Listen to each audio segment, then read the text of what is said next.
बोलिए श्री सत्यवादी वीर तेजाजी महाराज की। बोलिए जंबेश्वर भगवान की। बोलिए बाबा रामसा पीर की। बोलिए गरीबनाथ जी महाराज की। बोलिए खेमा बाबा की। आज आदरणीय बाड़मेर जैसलमेर लोकसभा के उम्मीदवार भाई उमेदवार राम जी के इस नामांकन सभा में पधारे मोजीज मेहमान मंच पर आसीन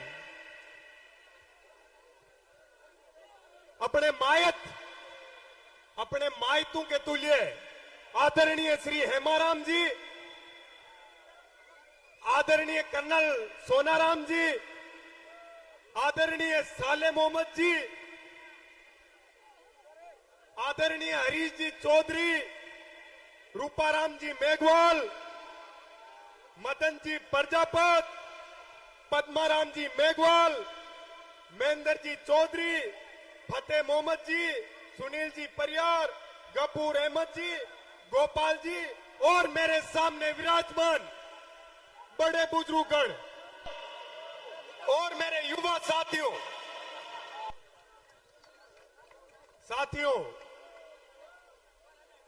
आज इस सभा के अंदर अपन सब लोग उम्मीदवार राम जी को मजबूत करने के लिए आए हैं। किसान के स्वाभिमान को जिंदा रखने के लिए आए हैं। मैं आज आप लोगों के बीच में आया हूं सिर्फ आपको यह याद दिलाने के लिए, जब राजस्थान की राजधानी में इस दोरू की धरती का, इस मारवाड़ का, इस अपनायत की भूमिका कोई लाल आता था और वो अपने आप को जब कभी कमजोर महसूस करता था तो यह आपका भाई अपनी टीम के योद्धाओं के साथ उसकी मदद करने के लिए हर जगह पहुंचता था।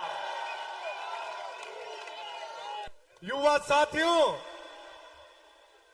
मैं आपको बताना चाहता हूं, जब आप विश्वविद्यालय परिवार में शिक्षा से संबंधित किसी काम के लिए मेरे या मेरे टीम के किसी साथी के पास आए, तो क्या हम लोगों ने कभी जाति या धर्म पूछ के आप लोगों की मदद करी थी क्या? तो साथियों, कुछ दिन पहले मैं आदरणीय हेमाराम जी का एक वीडियो देख रहा था। बड़ा भावुक सा वीडियो था जिसके अंदर कुछ विशेष लोग उल्टा सीधा लिख रहे थे। साथियों, उस समय मेरी आंखों में आंसू आ गए थे उस लिखावट को देख के। साथियों, आपको बताना चाहता हूं, आज आदरणीय हेमाराम जी का बेटा डॉक्टर वीरेंद्र जी भाई साहब होते तो वो इस बात का जवाब देते, लेकिन साथियों, आदरणीय हेमाराम जी को भरोसा दिलाना है कि हम सब वीरेंद्र हैं। हम सब आपके साथ हैं। आपको कभी भी आपके परिवार को, आपकी बेटी को हम भाई और बेटे की कमी महसूस नहीं होने देंगे।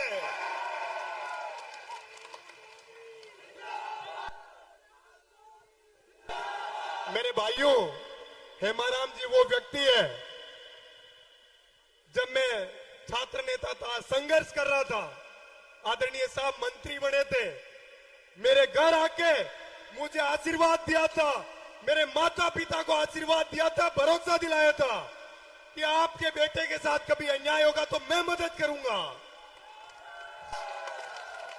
साथियों, ये चुनाव उम्मीदवार राम जी के साथ साथ इस बुढ़ापे में, इस उम्र में आदरणीय हेमाराम जी भी लड़ रहे हैं।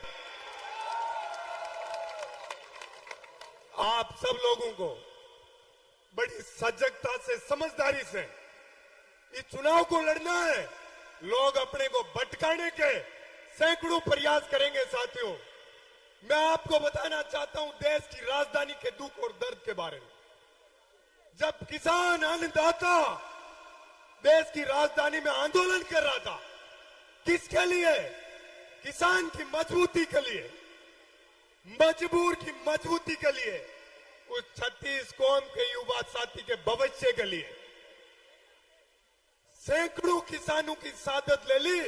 आदरणीय प्रधानमंत्री जी ने अपनी हठधर्मिता और इस देश के ऊपर जो सामंतवादी राज, प्रधानमंत्री जी आप जो लाने का प्रयास कर रहे हो, आप हर जगह, मैं अभी आया था तो 4-5 किलोमीटर से जाम लगा हुआ था, तो पैदल दौड़ता हुआ आया था।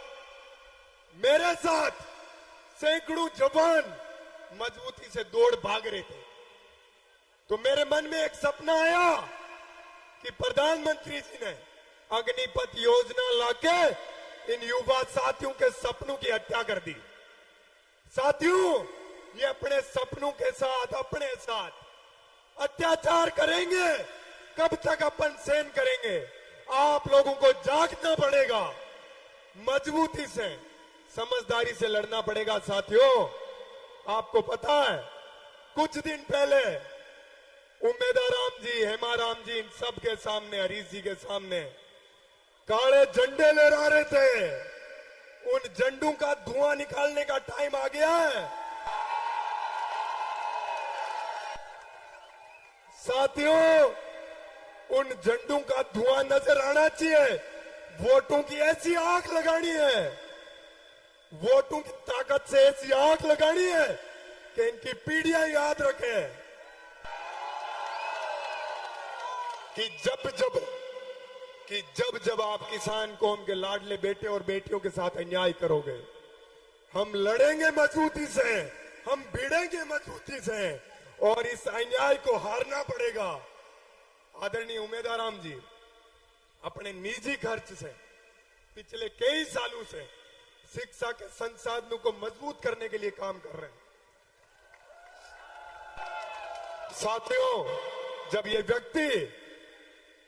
व्यक्ति देश की सबसे बड़ी संसद के अंदर जाके बैठेगा, तो ये बाड़मेर, जैसलमेर के उन युवा साथियों की शिक्षा की मजबूती के लिए कितना काम करेगा। आपको सोचना चाहिए, आज विचार करना चाहिए कि ये टाइम है प्रत्येक व्यक्ति को उम्मीदवार बनकर इस चुनाव को लड़ने का।